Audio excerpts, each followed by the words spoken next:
ओशो ने अद्वैत दर्शन पर गहन चर्चा की है और हमें समझाया है कि हम अद्वैत को दैनिक जीवन में कैसे उतार सकते हैं।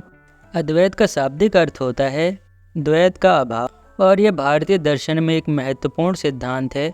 इसका मूल उद्देश्य यह है कि जीव यानी व्यक्ति और ब्रह्म यानी सर्वोच्च चेतना में कोई भेद नहीं है और सभी भौतिक और मानसिक द्वंद्व मूल रूप से माया यानी भ्रम के परिणाम हैं। अद्वैत के अनुसार आत्मा और परमात्मा एक ही है और यह ज्ञान जीवन में गहरे बदलाव ला सकता है। ओशो कहते हैं अद्वैत को जीवन में उतारने का पहला कदम है अहंकार से ऊपर उठना। अद्वैत हमें सिखाता है कि हम केवल शरीर और मन तक सीमित नहीं हैं। हमारा असली स्वरूप आत्मा है जो शुद्ध, अनंत और अखंड होती है। जब हम अहंकार से ऊपर उठते हैं और खुद को दूसरों से अलग नहीं समझते, तब हम सच्चे आत्मबोध की ओर बढ़ते हैं। ओशो कहते हैं जब आप किसी से नाराज होते हैं तो यह अहंकार का परिणाम होता है। अगर आप समझें कि आप और सामने वाला व्यक्ति एक ही चेतना के हिस्से हैं तो क्रोध स्वतः ही कम हो जाएगा। सर्व में एकता का अनुभव। अद्वैत हमें यह सिखाता है कि सभी जीवों में एक ही परब्रह्म परमात्मा की अभिव्यक्ति है। दैनिक जीवन में इसका मतलब है कि हम सभी के साथ समान व्यवहार करें, चाहे वह किसी भी जाति, धर्म या आर्थिक स्थिति का हो। यह समझ हमें करुणा और प्रेम से भर देती है। संतुलन और शांति प्राप्त करना। अद्वैत हमें यह सिखाता है कि हम संसार में होने वाली घटनाओं को एक समान दृष्टिकोण से देखें। दुख और सुख, सफलता और असफलता दोनों ही माया के खेल हैं।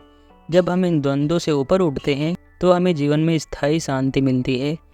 किसी भी प्रकार की सफलता या असफलता से अगर आप भावनात्मक रूप से बहुत ज़्यादा प्रभावित होते हैं तो यह आपके मन में द्वैत की स्थिति है। अद्वैत हमें यह सिखाता है कि हम स्थिर रहें और खुद को इन परिस्थितियों से ना जोड़ें।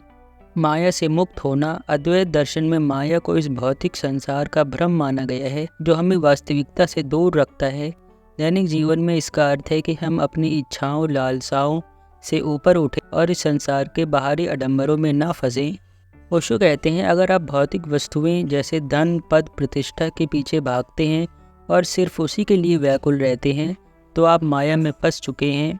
और अद्वैत हमें सिखाता है कि ये सब अस्थायी हैं और इनसे परे देखना ही सच्ची शांति का अनुभव है। समग्र दृष्टिकोण से जीवन जीना। अद्वैत जीवन को एक व्यापक दृष्टिकोण से देखने का आग्रह करता है। जब हम समझते हैं कि जीवन में सब कुछ एक है और कोई अलगाव नहीं है तो हम जीवन को एक समग्र दृष्टिकोण से देखते हैं।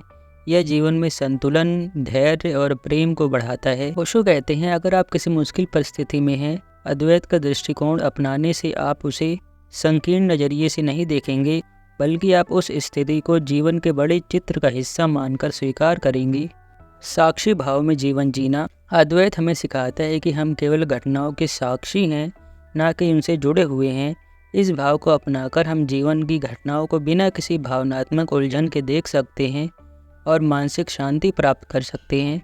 ओशो कहते हैं यदि आप गुस्से में हैं तो साक्षी भाव में रहते हुए तो अपने गुस्से को एक बाहरी घटना की तरह देखें, जिससे वह गुस्सा धीरे धीरे शांत हो जाएगा। अनंत आत्मबोध। अद्वैत हमें अपने भीतर झांकने और ये समझने का मार्ग दिखाता है कि हम सीमित नहीं हैं, हम अनंत हैं और हमारी आत्मा कभी नष्ट नहीं हो सकती।